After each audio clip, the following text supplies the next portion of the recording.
Assalamualaikum warahmatullahi wabarakatuh.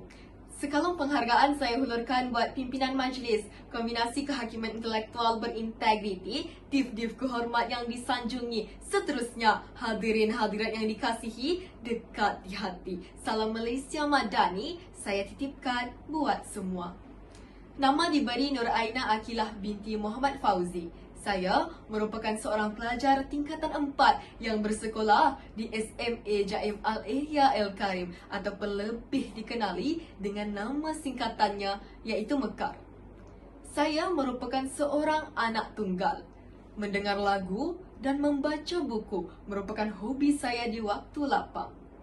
Saya mempunyai minat dalam berpidato sejak daripada tingkatan 2.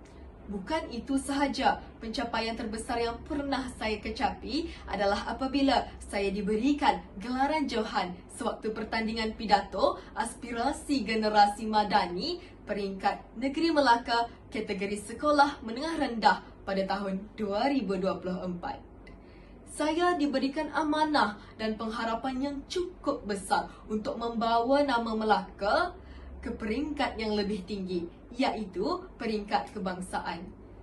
Setelah berhari-hari berhempas pulas bersama guru pengiring, akhirnya usaha kami membuahkan hasil yang cukup membanggakan. Saya berjaya mendapat gelaran sebagai naib Johan pertandingan pidato aspirasi generasi madani kategori sekolah menengah rendah peringkat kebangsaan tahun 2024. Syukur Alhamdulillah. Pada hari ini akan saya kupaskan tentang sebuah buku yang diberi judul Tenggelamnya Kapal Vanderwich.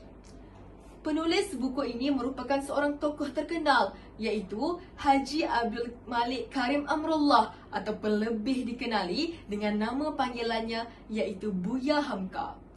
Buku ini pertama kali diterbitkan pada tahun 1938. Dan kini diterbitkan kembali oleh PTS Media Group yang di mana merupakan satu-satunya pihak penerbit yang diberikan hak untuk menerbitkan kembali karya-karya Hamka di Malaysia.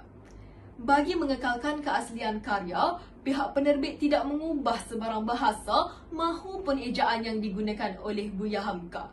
Namun, pihak penerbit turut menyediakan glosari di bahagian halaman belakang buku agar beberapa bahasa yang sukar difahami oleh rakyat Malaysia dapat difahamkan. Tenggelamnya Kapal Vanderwich merupakan satu buku yang membuatkan saya lebih tertarik untuk membaca karya-karya Buya Hamka yang lain. Buku ini mempunyai 294 halaman dan terbahagi kepada 29 bahagian cerita. Permulaan cerita ini dimulakan dengan kisah seorang lelaki bernama Zainuddin yang telah mengalami lika-liku kehidupan yang penuh dan suka dan duka sedari kecil. Zainuddin merupakan seorang anak yatim piatu yang tinggal di Mengkasar. Ayahnya ialah seorang lelaki yang berketurunan Minangkabau Tulen, manakala ibunya adalah seorang wanita yang bukan berketurunan Minangkabau. Apabila Zainuddin telah beranjak dewasa, dia mengambil keputusan untuk berpindah ke tanah kelahiran ayahnya sendiri, iaitu ke tanah Minangkabau. Di sana, Zainuddin bertemu dengan seorang wanita bernama Hayati yang menjadi pujaan hatinya. Namun, siapa yang sangka kisah cinta mereka terhalang oleh adat dan suku di Minangkabau. Kerana katanya, tanah Minangkabau merupakan tanah yang penuh beradat. Zainuddin diusir daripada tanah Minangkabau. Dugaan demi dugaan dia lalui. Namun, benar kata orang, kejayaan itu merupakan buat mereka yang tidak pernah kenal erti mengalah. Juga buat mereka yang sentiasa berusaha. Akhirnya, Zainuddin berjaya menjadi seorang penulis yang terkenal.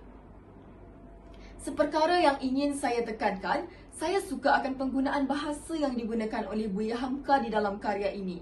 Bahasa yang digunakan cukup indah untuk kita teliti.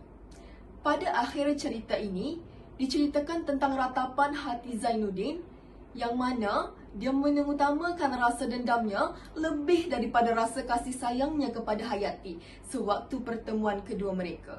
yang akhirnya menjerumus Zainuddin kepada jurang penyesalan hingga ke akhir hayatnya.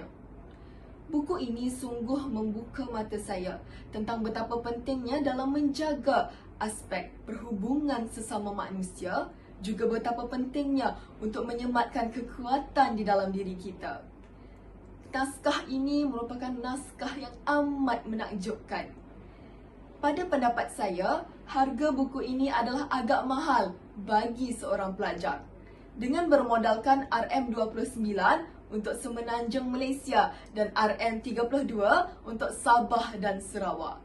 Namun, bagi mereka yang suka akan karya berkaitan dengan adat, sejarah mahupun kehidupan, buku ini adalah amat berpatutan untuk dimiliki.